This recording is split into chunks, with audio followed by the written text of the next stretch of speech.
Next माननीय सदस्य Shri Ram ji not present. माननीय सदस्य श्री ब्रजलाल जी 10 मिनट्स। खड़े हो। अरे माननीय ब्रजलाल। नंबर आ गया।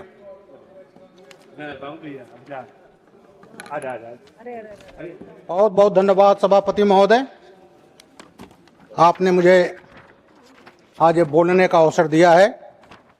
सभापति महोदय, बजट पेश हुआ रविवार को, क्या कोइंसिडेंस है। और रविवार के साथ साथ क्या थी, माघी पूर्णिमा। और इस दिन माननीय वित्त मंत्री जी ने अपना बजट भाषण प्रस्तुत किया। और माघी पूर्णिमा और 1 फरवरी के दिन ही 1377 में संत रविदास का जन्म हुआ था। संत शिरोमणि रविदास, जिनकी 649वीं जन्म जयंती हम मना रहे हैं। ये पवित्र दिवस था महोदय। संत रविदास जी का जब जन्म हुआ तो उस समय तुगलक वंश था, मुस्लिम शासकों का राज था, अत्याचार था। और पूरा जीवन काल संत रविदास के समय में अत्याचार, धर्मांतरण, जजिया टैक्स, धार्मिक आयोजनों पर प्रतिबंध, मंदिरों का ध्वंसीकरण, ये तमाम चीजें उस समय संत रविदास के जीवन काल में चल रही थी। और महोदय, तुगलक वंश और तमाम वंश ऐसे हैं जो रेडर, जिनके नाम पर दिल्ली में सड़कें बनी हैं, और वो हमारी गुलामी की आज भी निशानी है सभापति महोदय। ये था, संत रविदास जी ने पूरा वो अत्याचार देखा था। उन्हीं के समय में 1398 में तैमूर लंग में दिल्ली में नरसंहार किया था।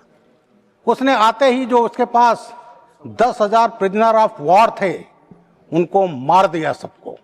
और फिर दिल्ली में एक एक करके हिंदुओं के घरों को निकाल निकाल करके उनकी उसी तरह से हत्या की गई जैसा इस वर्ष 24 अप्रैल 2025 को पहलगाम में हुआ महोदय। वही चीज सीन था दिल्ली में। और महोदय, उस समय ये सब होते हुए संत रविदास ने सब कुछ देखा था, संत शिरोमणि थे। तो उन्होंने क्या परिकल्पना की? उन्होंने कहा ऐसा शासन हो, ऐसा देश हो। तो उन्होंने कहा बेगम पुरा, बेगम, जहां गम ना हो, दुख ना हो, कष्ट ना हो, कोई भूखा ना हो, किसी के सर पर ऐसा ना हो जिसके सर पर छत ना हो, सामाजिक सद्भाव हो, सब अपने धार्मिक आयोजनों को पालन कर सके। ये सब की जो परिकल्पना थी संत रविदास की, और संत रविदास ने जो परिकल्पना की उसका नाम रखा था बेगमपुरा। महोदय, 2014 से मोदी सरकार जो आई है वही कर रही है ऐसा देश जहां गम ना हो, कोई भूखा ना हो, कोई दुखी ना हो, अत्याचार ना हो, आतंकवाद ना हो, नक्सलिज्म ना हो, दलित, SC ST पर अत्याचार ना हो, सबका भला हो। तो ये सब परिकल्पना जो बेगमपुरा की थी संत रविदास की, वही चीज हमारे प्रधानमंत्री नरेंद्र मोदी जी कर रहे हैं। क्या दे रहे हैं? 80 करोड़ से ज्यादा लोगों को अनाज। क्या है, कोई भूखा ना रहे, कोई भूखा नहीं रह रहा है। ये चीज हमारे कांग्रेस मित्रों ने क्यों नहीं किया? किसी ने चिंता नहीं की सभापति महोदय। इनके समय में क्या था? PL 480 480 लाल गेहूं आता था, मैंने भी खाया है सभापति महोदय। और वो PL 480 सन 70 तक चला। उसी पर अमेरिका चड्डी गांठता था कि हमारी जो मैं कहूं उस पर चलिए, और नहीं तो हम आपको गेहूं नहीं देंगे।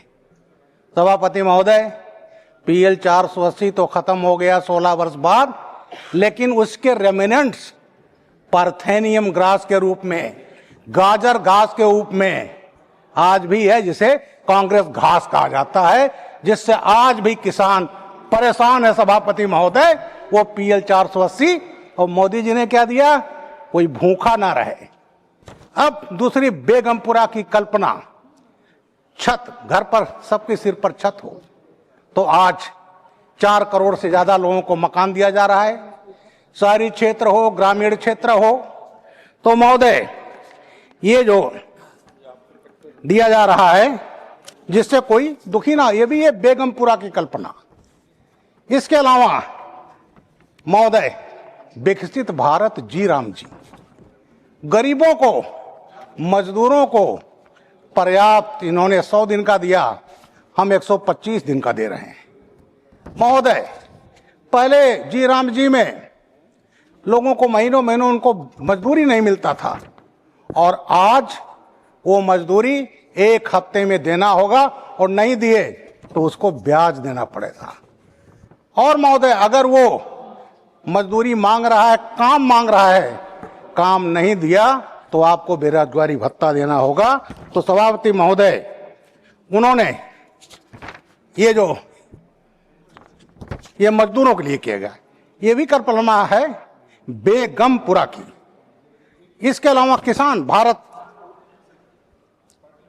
किसानों का देश है, 60% ज्यादा लोग कृषि पर आधारित हैं, और कृषि पर आधारित हैं इसीलिए किसान सम्मान निधि, लखपति दीदी, महिलाओं के लिए प्रोग्राम, समूह, ये जितने कार्यक्रम हैं, वो संत रविदास जी ने जो कहा, उन्होंने सबको उसी परिकल्पना पर मोदी सरकार 2014 से कार्य कर रही है।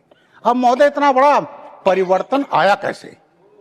महोदय, विकास तब होता है जब शांति रहती है, सुरक्षा रहती है, तभी विकास होता है, और वो मोदी राज में हो रहा है। महोदय, आज डिफेंस में जो बजट दिया गया है, 1,03,000 करोड़ ज्यादा दिया गया है पिछले साल से।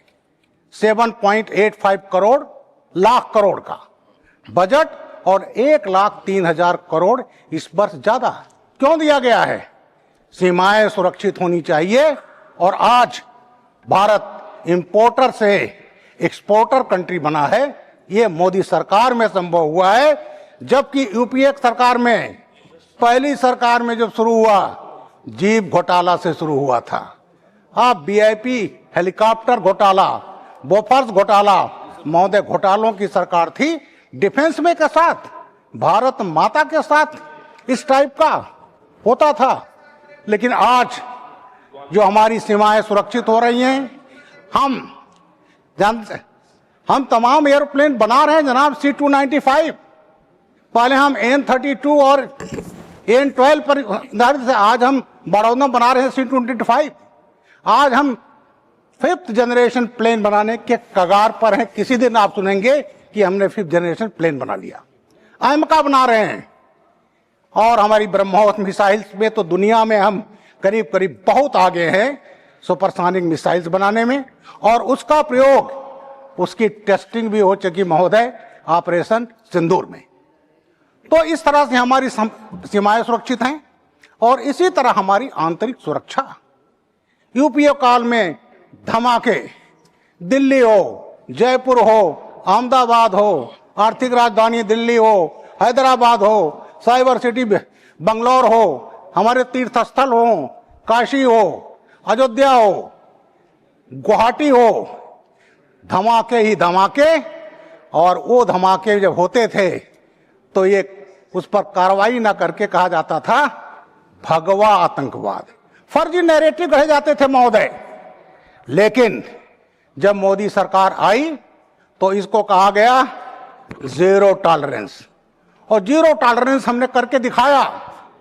2016 में जब इन्होंने किया हिमाकत सर्जिकल स्ट्राइक, 2019 किया बालाकोट पर एयर स्ट्राइक, और अब ऑपरेशन सिंदूर। महोदय, ये जो हमारी विरोधी पार्टियां हैं, हमारे कांग्रेस के मित्र हैं, जब वो हमने वहां पर स्ट्राइक किया तो कहते थे इसका सबूत क्या है।